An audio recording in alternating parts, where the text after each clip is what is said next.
You, John Fitzgerald Kennedy, do solemnly swear. I, John Fitzgerald Kennedy, do solemnly swear.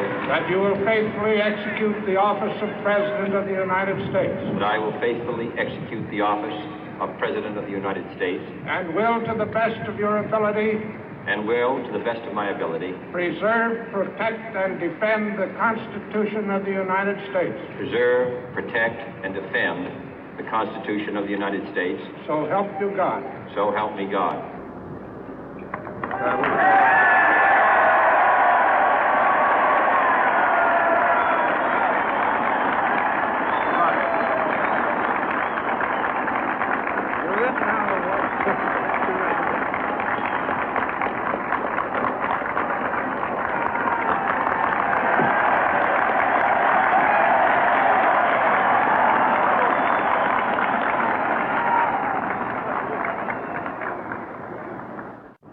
Vice President Johnson, Mr. Speaker, Mr. Chief Justice, President Eisenhower, Vice President Nixon, President Truman, Reverend clergy, fellow citizens.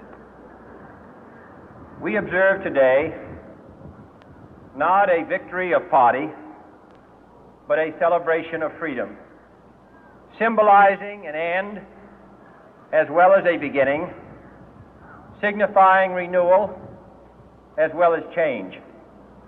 For I have sworn before you and Almighty God the same solemn oath our forebears prescribed nearly a century and 3/4 ago.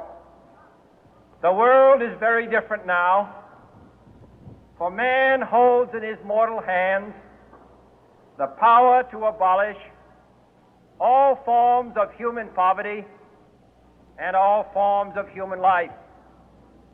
And yet the same revolutionary beliefs for which our forebears fought are still at issue around the globe. The belief that the rights of man come not from the generosity of the state, but from the hand of God. We dare not forget today that we are the heirs of that first revolution. Let the word go forth from this time and place to friend and foe alike that the torch has been passed to a new generation of Americans born in this century, tempered by war, disciplined by a hard and bitter peace, proud of our ancient heritage, and unwilling to witness or permit the slow undoing of those human rights to which this nation has always been committed and to which we are committed today at home and around the world.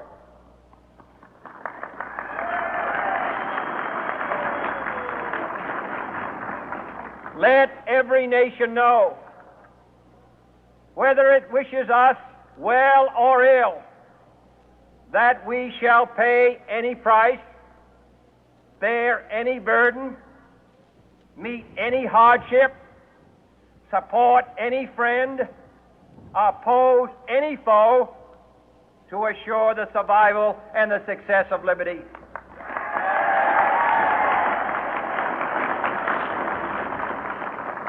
This much we pledge and more.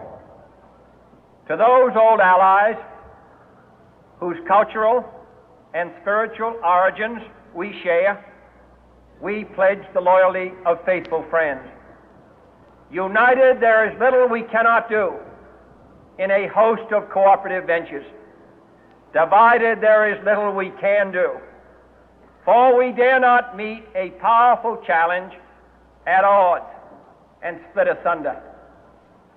To those new states whom we welcome to the ranks of the free, we pledge our word that one form of colonial control shall not have passed away, merely to be replaced by a far more iron tyranny.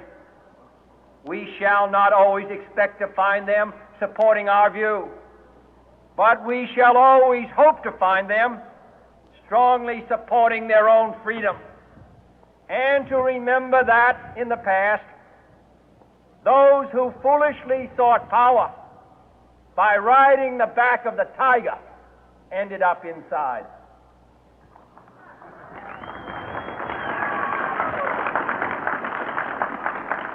To those people in the huts and villages of half the globe struggling to break the bonds of mass misery, we pledge our best efforts to help them help themselves for whatever period is required, not because the communists may be doing it, not because we seek their votes, but because it is right. If a free society cannot help the many who are poor, it cannot save the few who are rich.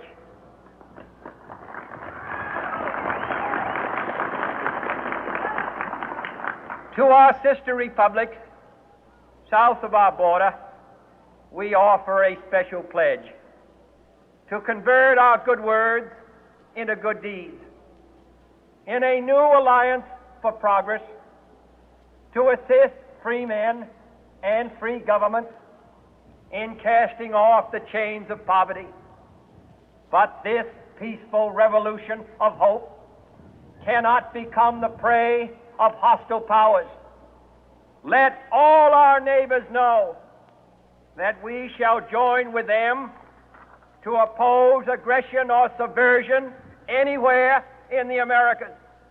And let every other power know that this hemisphere intends to remain the master of its own house.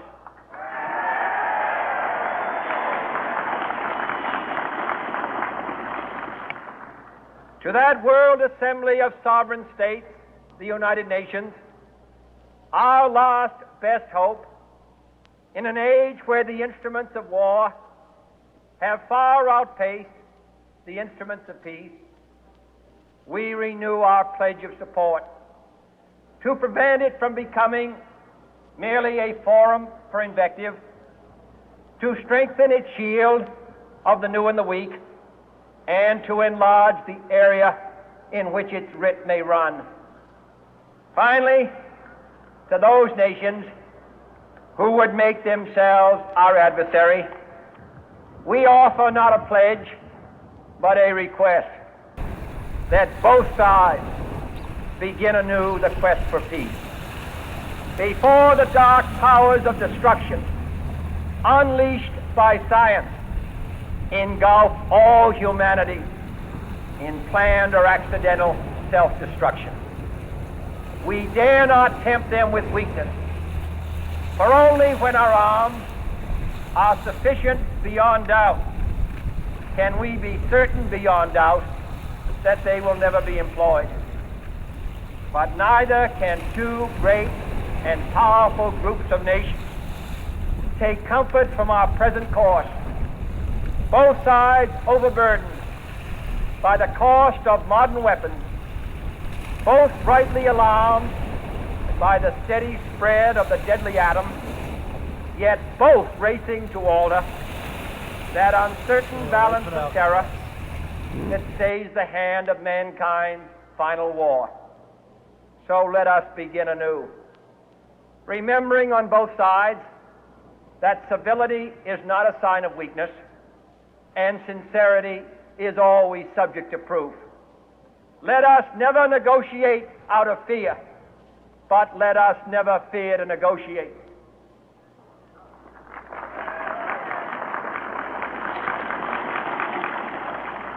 Let both sides explore what problems unite us, instead of belaboring those problems which divide us.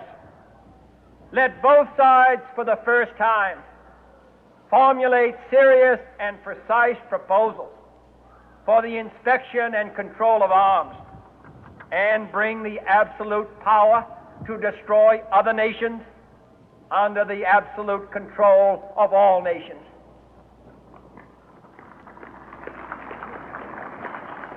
Let both sides seek to invoke the wonders of science instead of its terrors.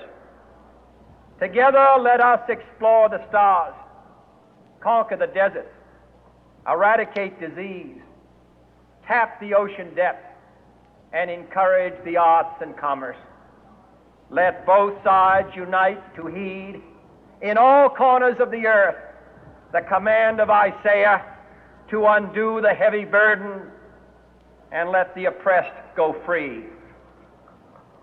And if a beachhead of cooperation may push back the jungle of suspicion, let both sides join in creating a new endeavor, not a new balance of power, but a new world of law, where the strong are just and the weak secure and the peace preserved.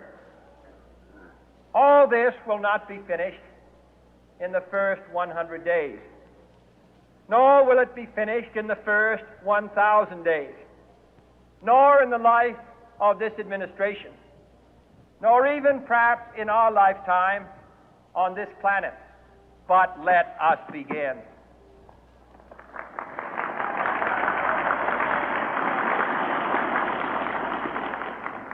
In your hands, my fellow citizens, more than mine, will rest the final success or failure of our course. Since this country was founded, each generation of Americans has been summoned to give testimony to its national loyalty.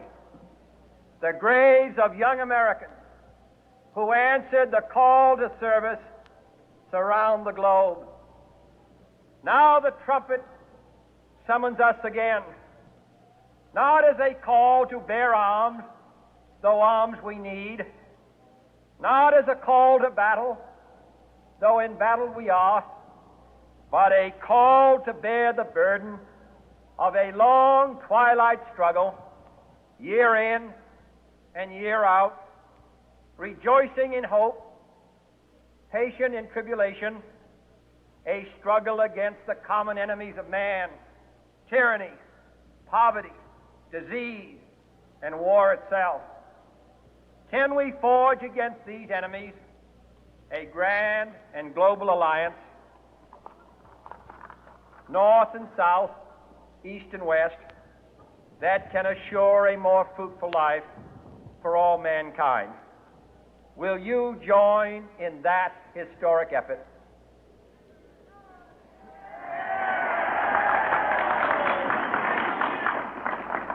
In the long history of the world, only a few generations have been granted the role of defending freedom in its hour of maximum danger. I do not shrink from this responsibility. I welcome it.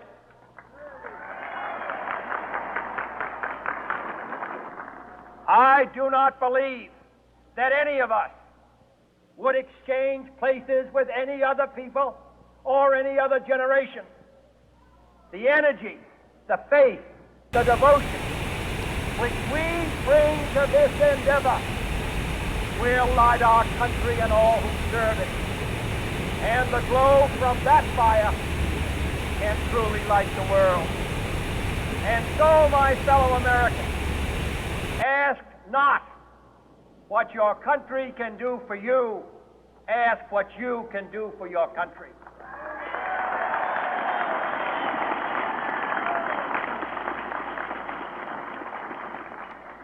My fellow citizens of the world, ask not what America will do for you, but what together we can do for the freedom of man.